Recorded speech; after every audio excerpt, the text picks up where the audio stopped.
Hey fellow gamers, Chatty Sisa here. Apologies for this unusual intro. I did have a minor accident in the past few days and it's not really looking so great. I hope you don't mind.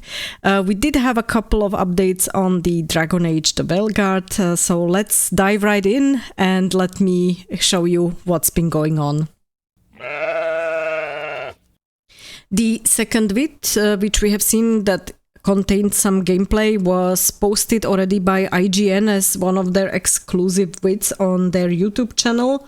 So let's have a look at this one, and I will just stop and highlight some of the items that I have noticing, or some of the stuff that I have noticing and I want to highlight.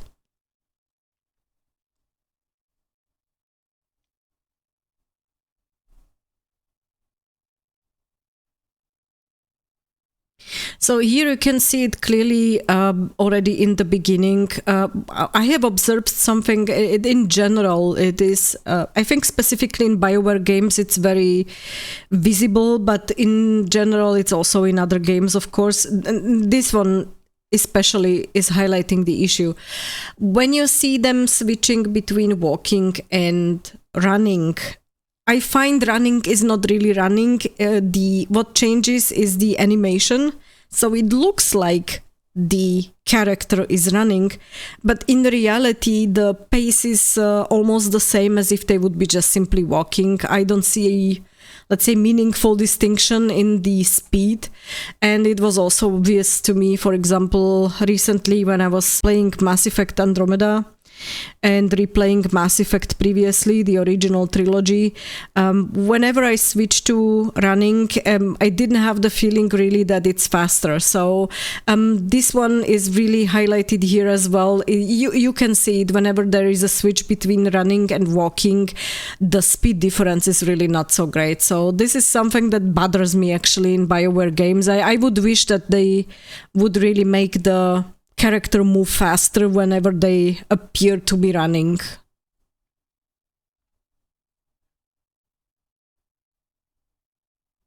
Yeah, it's visible here, for example. That's not what I would call running, honestly, but yeah. From a visual perspective, as I mentioned already previously, this is for me the biggest positives. It's absolutely stunning. So whether it's the atmosphere overall, whether it's just the visual, like the perception, especially this look when you go out of these rooms and you just come to this like small plaza, it's unbelievable. So for me, it's really wonderful to look at, and I really appreciate also the level of details which was put into these environments. So this is for me a very strong positive side of the game.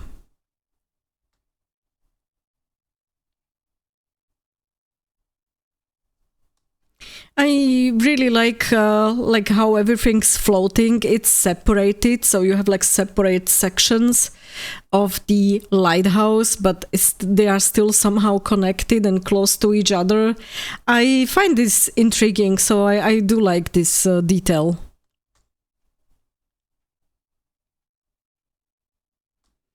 Now the conversation here that we are going to have is with Davrin regarding the quest that we are supposed to do for him. And one thing which many people have noticed and highlighted, and I do have to say as well, it looks kind of weird. So the horns on the Kunari, how they are placed on the head, it looks kind of weird, especially I don't know whether it's the like protruding forehead or whether it's the like hairline that starts way back at the back of the head. So the whole combination like of where the hair is positioned and where the horns are positioned, it looks kind of like a weird combo at this point, and especially because the face is relatively small compared to the horns, so there's kind of a disproportion.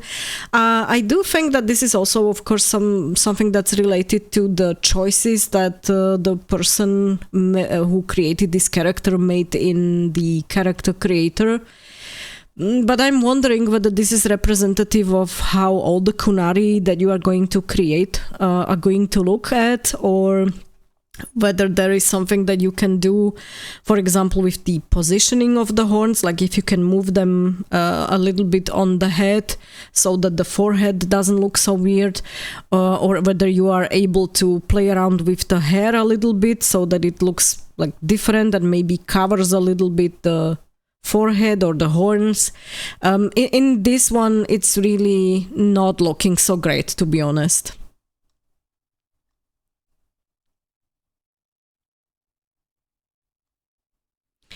What I also noticed here, that the facial animations are like a little bit off. I'm not sure why, whether it's the eye positioning or the how like Rook is looking here at Davrin.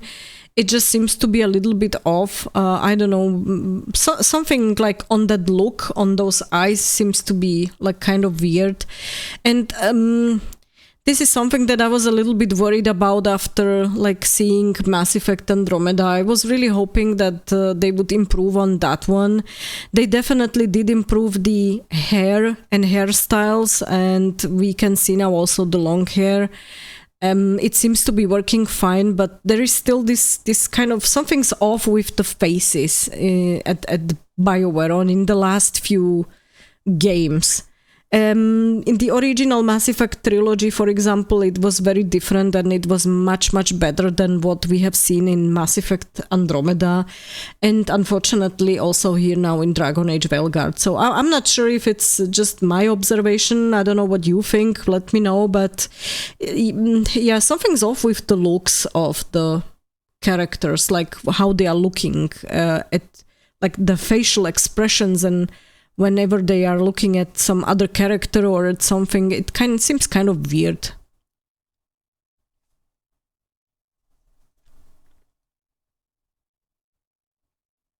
Yeah, we've got to see a little bit more of Asan, the Griffin. He does have like multiple ways of squawking and let's say chiming into the conversation. So it's kind of a nice feature to have, and we'll see how much this will be manifested as well, like in other portions of the game, not just like in this one dialogue.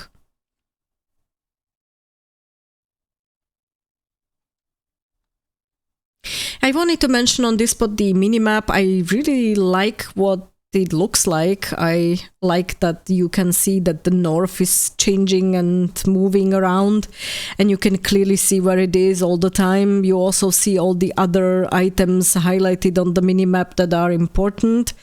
So yeah, I do like it. I do like the view of it, and I also like how the Alluvians look in the game.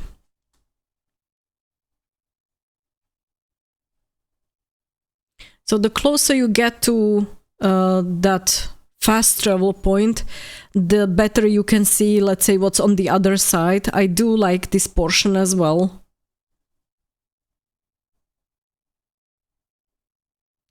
And again, here, the switch between the walking and the running, it's just not looking so great. I mean, the running is not really running, as I said. The crossroads look, again, fantastic. So just as I said, from a visual perspective, the game looks fantastic, I have to say.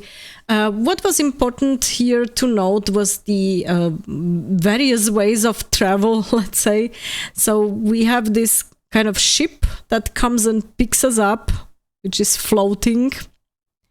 And then there was another portion where we were moving between like two different areas, sliding on a rope, which was also something that was new and interesting. I have to say, it did remind me a lot on Horizon, on the Horizon games, and Aloy, how she was sliding down all the ropes. So this one was interesting to see here as well.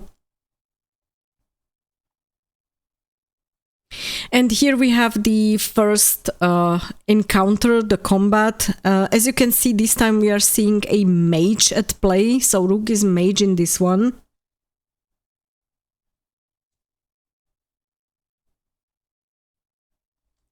Now, what is a little bit off here on the combat, or in general, what I have noticed is that sometimes the companions get in the way.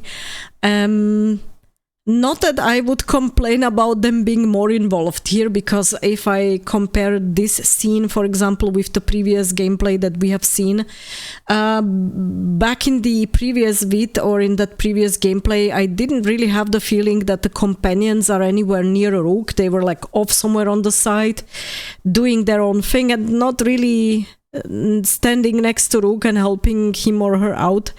Here in this case, I can see that all of the companions, Harding and Neve in this case, are very close by and trying to attack the same target and trying to help out. And I do believe that it's a little bit better here than it was in the previous gameplay. But the if you look at the position where Harding and Rook are now standing, technically they are both almost in the same spot, and they are just like, I've noticed, it will be also visible later, Rook is sometimes like just simply walking through the companions, or the companions are standing in the way, and it's not really so great. So I wonder how this will be impacting the gameplay and the battles going forward and the combat, if the companions will not be too much in the way. So neither one is good, neither being completely away and off, and neither being so close that basically Rook is running into them all the time.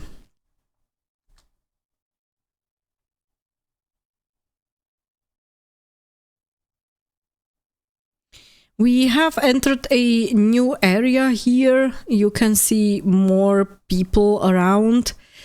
In this area, we can talk to a few of them, and we can see, for example, some merchants, I believe. The area here is a little bit, let's say, less saturated with colors. I do have one thing that I have to highlight in general. I do believe that the colors here are sometimes like too much. I think it is a question also, of course, how you set up the game and what's the overall settings, but I will probably like tone down a little bit, at least partially, some of the color settings, because I do have the feeling that it's like too much. It's really oversaturated a lot. So there is one merchant to whom we can talk to. As you can see, here is the shop, and we can see the rank and the valuables we can buy and sell. So it's kind of a good that we can see also how this is going to work.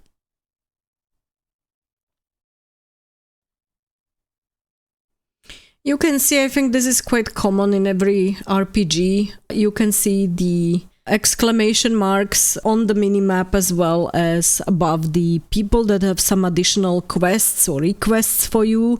So this is good that it's highlighted here, and we can see that at least you don't have that many, let's say, options to miss out on something. So if you want to check whether you really have all the side quests and you don't miss out on anything, it's easier to see also on the minimap, as well as in the area where you are. Now, if you look at the right side, you can see the person directly, which has this exclamation mark above their head, and then the one that we have passed by, it's still visible on the left side with a marker that you would have to turn around and go back. So it gives you a hint or an option to see where exactly you would have to go to find that additional quest. And I have to say I like this one.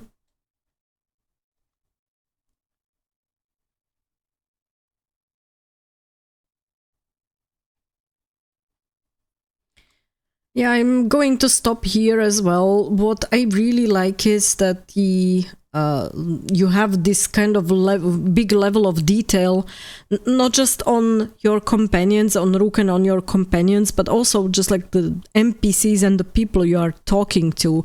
Like if you look at what the lady is wearing here, it looks really fantastic. It really has a lot of detail. It's really optically very pleasing. So I do like it that the detail in the area and also on the armor and the clothing that the people are wearing is so great, also not just on the main characters but also on these NPCs and on the, let's say, less relevant stuff.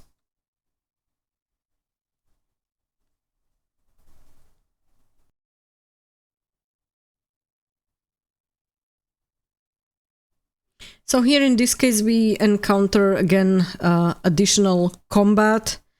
It was mentioned that the blight is now more organic. You can see it on these red bubbles that are falling from the ceiling and they are exploding, so they can harm you and they can harm Rook's health from what I have noticed. So it's not just the enemies that are you know, the darkspawn and the other characters that you have to look out for, but you also have to look out for the blight as such, like because it's manifesting here in this organic form.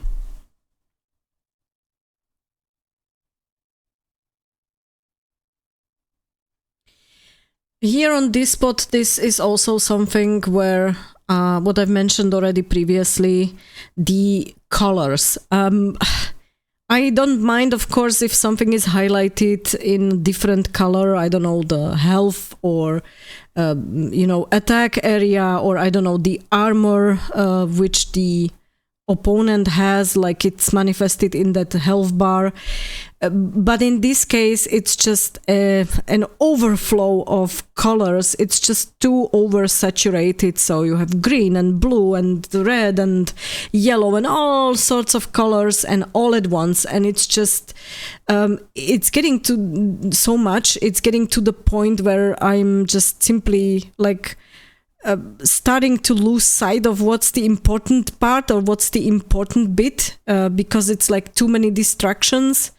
I'm not sure if I'm fond of that. I mean, I don't mind if the game is highlighting some stuff like, I don't know, dangerous areas and things like this, or your enemies, but this is just too much. And I think it it's like I said, it's a distraction.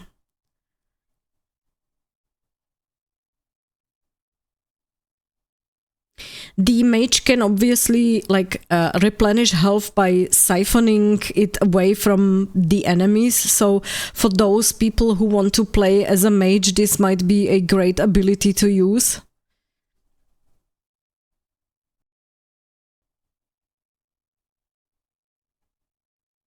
And here's the moving between the areas on a rope, which I have mentioned already previously. So this is a new way of moving, and I actually do like it. It's something new and it's something fun to do.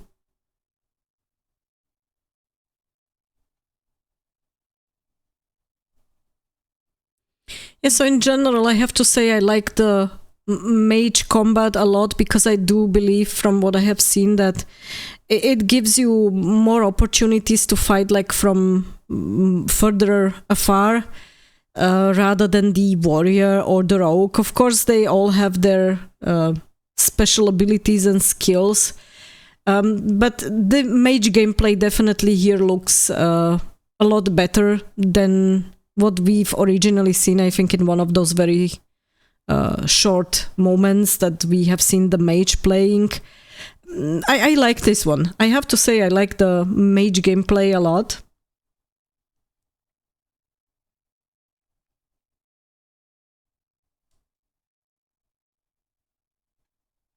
What I do have to say here, what I've noticed on the in the areas in general, you have options to hide if you need to. You have options to like attack from different angles, and it feels more like natural than it used to feel in the previous BioWare games, where it was kind of obvious, like, okay, here's a spot where you should be hiding. I don't know, like there were some crates or something. Here it's very integrated into the overall surroundings, and the area is like very, let's say, organic. I'm not sure how else to put it, but it doesn't feel like you are entering a fighting area. It all really looks approximately the same, and you really don't know when you are going to encounter your enemies and when not. So I like it that it's not immediately visible, and it's kind of, it feels kind of more natural.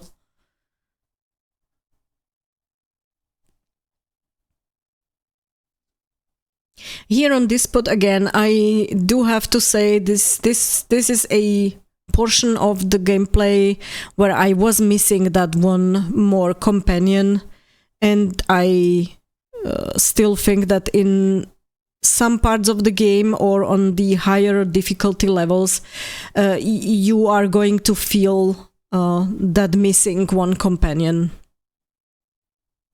Also, if you notice, the cooldown periods are starting to be very long, so it's 31 seconds currently still for Neve, and that's a lot. In a fight, in a combat, that's a lot.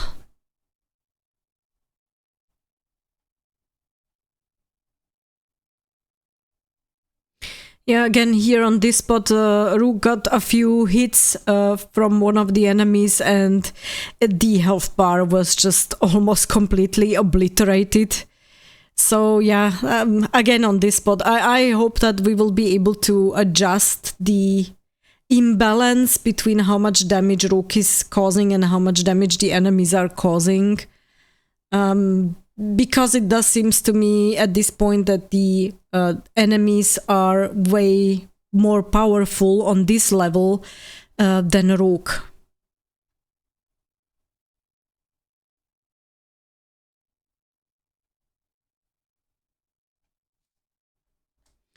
Alright, so that much for this bit, for this portion of the gameplay that was presented to us.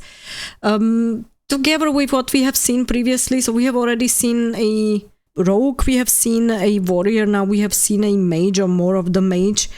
Let me know what looks so far the best for you, so which class is probably the one that you would love to start with playing, whether it's the rogue, the warrior, or the mage, and if there are some skills or abilities from what we have seen that you specifically like prefer. Also, I would love to hear your thoughts on that, let's say, colorful combat that we have seen, whether it is something that you appreciate and whether it's something that you like, or if it's something that you maybe don't find so great. So yeah, let me know your thoughts on this one. And also, don't forget, I will be linking some additional vids by the end of this one, which might be interesting for you because they are related to these news. Thanks a lot for watching, stay tuned, and game on!